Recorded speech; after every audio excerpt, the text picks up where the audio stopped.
بسم الله الرحمن الرحيم إذا الشمس كورت وإذا النجوم انكدرت وإذا الجبال سيرت وإذا العشار عطلت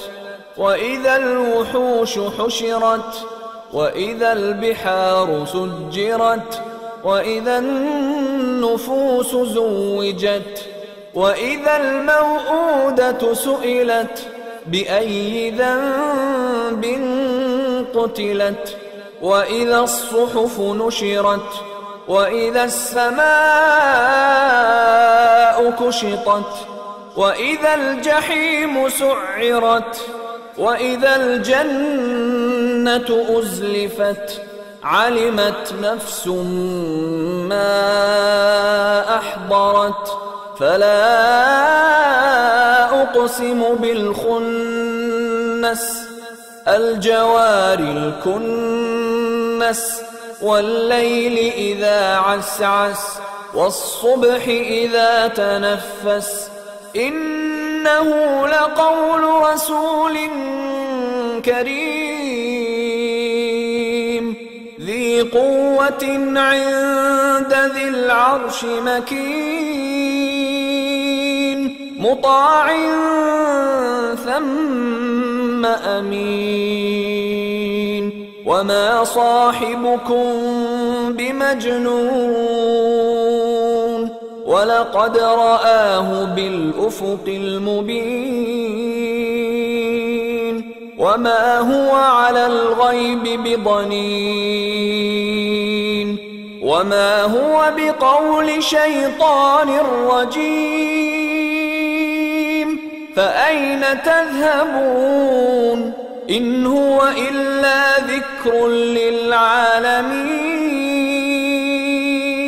لمن شاء منكم أن يستقيم وما تشاءون إلا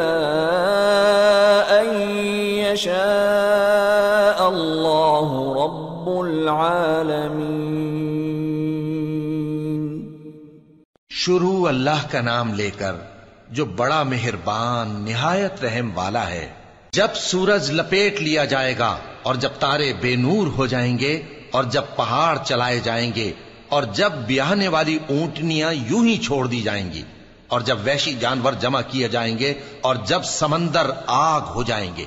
اور جب روحیں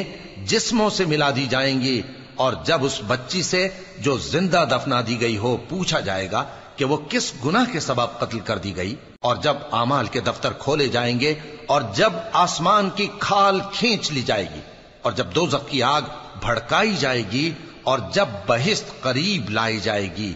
تب ہر شخص معلوم کر لے گا کہ وہ کیا لے کر آیا ہے۔ پس میں ان ستاروں کی قسم کھاتا ہوں جو پیچھے ہٹ جاتے ہیں اور جو سیر کرتے اور غائب ہو جاتے ہیں، اور رات کی قسم جب وہ پھیلنے لگتی ہے، اور صبح کی قسم جب وہ نمودار ہوتی ہے، کہ بے شک یہ قرآن اس فرشتہ عالی مقام کا سنایا ہوا پیغام ہے جو صاحب قوت ہے،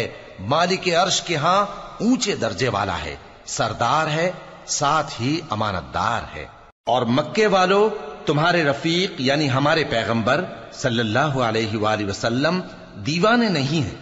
اور بے شک انہوں نے اس فرشتے کو آسمان کے کھلے کنارے پر دیکھا ہے، اور وہ غیب کی باتوں کے ظاہر کرنے میں بخیل نہیں، اور یہ کسی شیطان مردود کا کلام نہیں ہے۔ پھر تم لوگ کدھر جا رہے ہو؟ یہ قرآن تو تمام جہانوں کے لیے نصیحت ہے، یعنی اس کے لیے جو تم میں سے سیدھی راہ چلنا چاہے، اور تم لوگ کچھ بھی نہیں چاہ سکتے مگر وہی جو اللہ رب العالمین چاہے۔